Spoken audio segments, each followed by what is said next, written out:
Hey guys, I'm back with another video. This one is about, is it worth it at MAC Cosmetics? So I feel like there's a lot of cult favorites at MAC Cosmetics, and for some of them I've completely agreed these are great things, and then for other things that I've purchased there, I haven't seen the value. It hasn't been that great. So I have two piles with me just over here. That's my wine, but my pile's over here.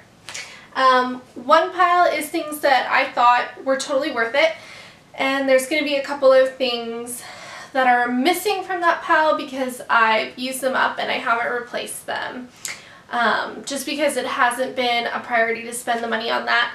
But I will list those items under the It's Worth It section in the description bar below, or in the blog post if you're watching this on my website.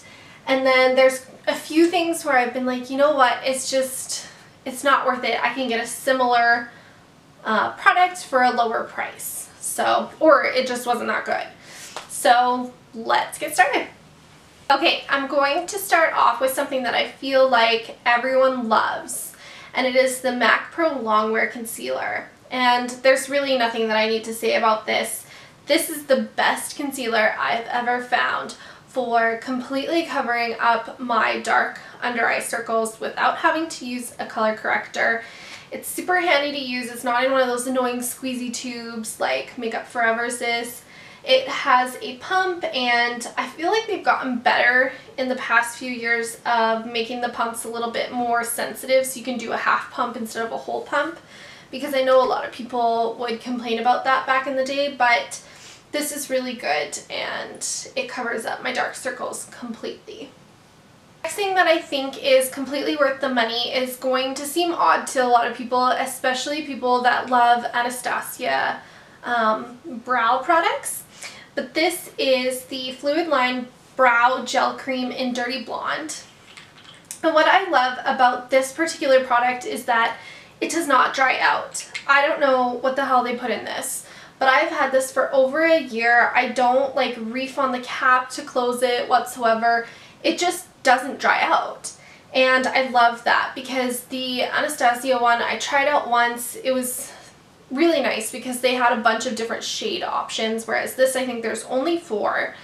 But it dried out within 6 months, and I don't have like eyebrows the size of Africa, and I don't do them every day. You know, I'm not using it for anything else, so it was a wasted product, whereas this is really good because it lasts forever. I'm more than halfway done it and it still has the same consistency as the day that I bought it, and it's not drying out at all. The next item is a lipstick, and for the most part, I don't believe that MAC lipsticks are any better than what you can get at the drugstore. And I know that that's going to be a really unpopular opinion, but I just don't. Most of the formulas aren't that nice, but the exception is the Cream Sheen formula. This is in the shade Hot Gossip, which is a dark mauve color that I really like. But this formula goes on effortlessly. You don't have to wear a lip liner like a lot of their other formulas, and it doesn't dry out my lips. So I really love this. I love it in the shade Hot Gossip, but there's a bunch of other shades that are beautiful as well. So it's only this formulation that I think is worth the money. Next item that I think is worth the money are the MAC Pigments. This is the pigment in, what color is this? Tan, which is like a really beautiful rose gold color.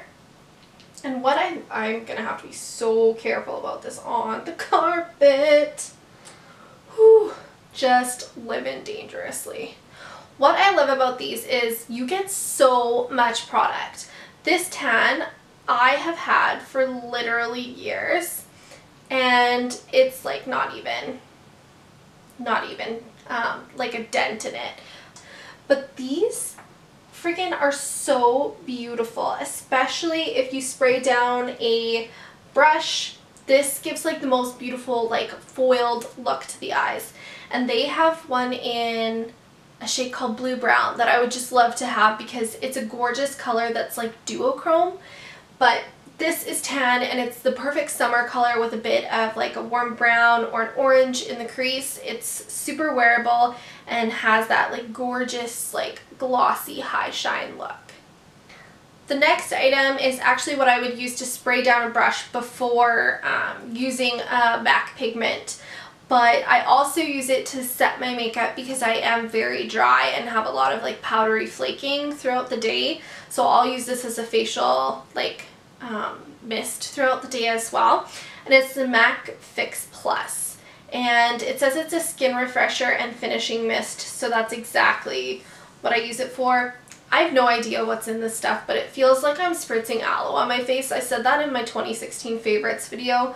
But this just sort of fixes whatever problems I'm having. If my skin hurts, if it's dry, if it's flaking, if it's cracking, this sort of just like settles it all down, and it's a really nice multi-use product in that you can use it on any eyeshadow, but especially the MAC pigment that I mentioned, to get a really like foiled look out of a product that's maybe not designed to necessarily look like that without Fix Plus.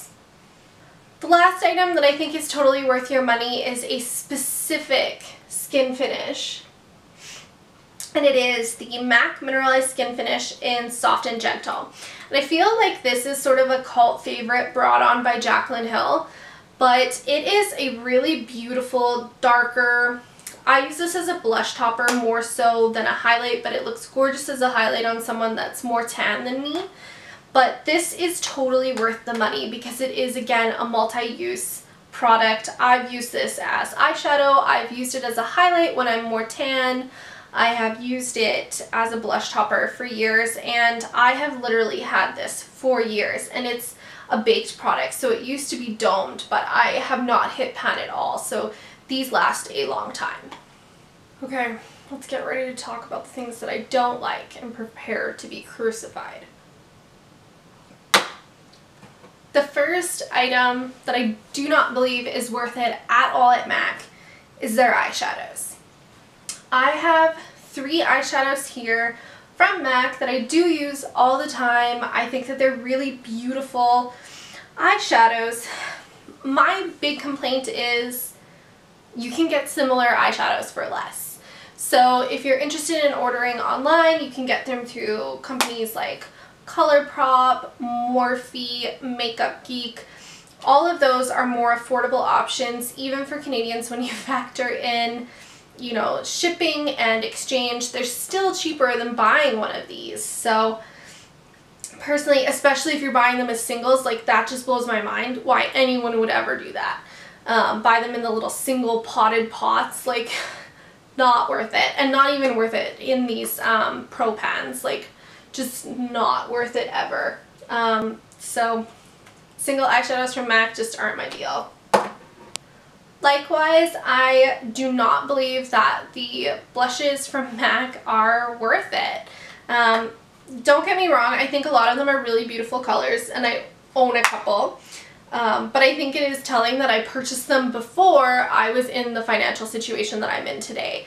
I would not go out and buy one of these today. I think that there are much cheaper options, you know, either online or in the drugstore or even at Sephora that are more affordable than these, or are similarly priced and have better color payoff or last better. Like, I love the Tarte Amazonian clay blushes because they last so much longer than the MAC blushes. So if you're going to spend the money, you might as well have something that's going to look flawless and beautiful all day. And to me, MAC blushes just aren't that. The next item is super quick. The MAC Volux Brow Liner. It's just a traditional spoolie on one end and crayon, like a sharpener style crayon on the other end. These are not worth it. You can buy something better at the drugstore, I am sure. And I mean, the only nice thing about it is that it is a pretty waxy formula, so it holds your brows in place.